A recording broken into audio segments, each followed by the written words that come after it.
क्या आपको पता है इंडिया में फैशन इंडस्ट्री सबसे तेजी से ग्रो करता हुआ एक सेक्टर है। According to data insights platform Statista, Indian apparel segment is estimated to be a $105.5 billion market in terms of revenue in 2024. आज ग्लोबल फैशन इंडस्ट्री $2.5 ट्रिलियन की हो चुकी है। 1900 से लेकर 1950s तक फैशन इंडस्ट्री काफी स्लोली ग्रो हुई, लेकिन पिछले 25 सालों में इंडस्ट्री 230% से ग्रो हुई है। ये सेक्टर बहुत ही वाइब्रेंट और डायनेमिक है, जो हमेशा इवॉल्व होते रहता है और नए नए ट्रेंड सेट करते रहता है। और आज मैं आपको एक ऐसे फैशन ब्रांड के बारे में बताने जा रहा हूँ जो फैशन इंडस्ट्री में धूम मचा रहा है। तो बात 2016 की, जब टाटा की सब्सिडरी कंपनी ट्रेंट ने इंडियन कंपनी में अफोर्डेबल फैशन का गैप देखते हुए ज़ूडियो को लॉन्च किया, जो देखते ही देखते इंडियन फैशन मार्केट में तेजी से ग्रो करने लगा। Conformity sort of market on our hands, but a lot of stocks are buzzing around, and one such stock is Trent. Post its numbers, that stock is up around 7%. There has been a margin. In the last 2 years, Trent is up to 85%, whereas Aditya Birla Fashion is down about 15%. और ज़ूडियो अपने unique approach और vision के साथ traditional Indian designs और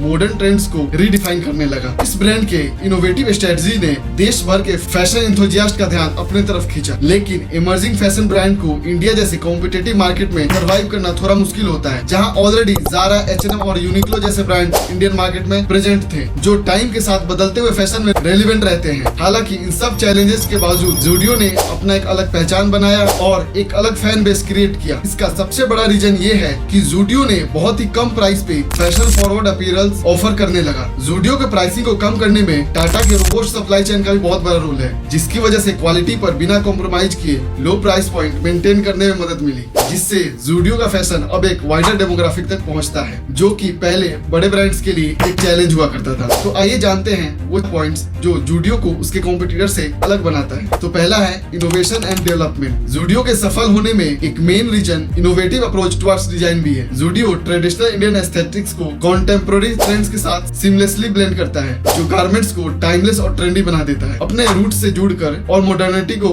embarrass करके ज़ूडियो ने fashion conscious consumers के दिल में जगह बनाई है। दूसरा पॉइंट है ज़ूडियो की एक स्ट्रेंथ उसकी अजाइल रिस्पॉन्स भी है, जो ग्लोबल फैशन ट्रेंड्स के लिए अपने कलेक्शंस को जल्दी रिफ्रेश करता है, जिससे कस्टमर स्टोर्स में हमेशा फ्रेश एंड रेलेवेंट कलेक्शंस पाते हैं। ये डायनेमिक अप्रोच ज़ूडियो को कॉम्पिटिटर से आगे रहने में और हाई कस्टमर एंगेजमेंट मेंटेन करने में हेल्प करता है। तीसरा पॉइंट है स्ट्रेटेजिक मार्केट पेनिट्रेशन। ज़ूडियो ने अपना ध्यान टायर 3 और छोटे टाउन्स में एक्सपेंड करने में लगाया, जहां अफोर्डेबल और स्टाइलिश कपड़ों की बहुत डिमांड रहती है। इन मार्केट्स को इफेक्टिवली टारगेट करने से ज़ूडियो ने मार्केट शेयर कैप्चर किया एंड यंग एडल्ट्स और टीनेजर्स को अपना लॉयल कस्टमर बेस बनाया। सस्ता और स्टाइलिश के अलावा ज़ूडियो ने सस्टेनेबिलिटी पर भी ध्यान दिया। ब्रांड अपने ऑपरेशन में इको फ्रेंडली प्रैक्टिसेस को इंक्लूड किया, जिससे एनवायरमेंटली कॉन्शियस कस्टमर्स को अट्रैक्ट किया जा सके। ज़ूडियो की इस अप्रोच ने ब्रांड की रेपुटेशन को एनहेंस करने के साथ साथ ग्लोबल ट्रेंड के साथ भी अलाइन करता है, जो कि एथिकल फैशन की तरफ बढ़ रहा है। ज़ूडियो का स्ट्रेटजी इंडियन फैशन मार्केट में बहुत यूनिक नहीं है, पर उन्होंने बस इतना किया कि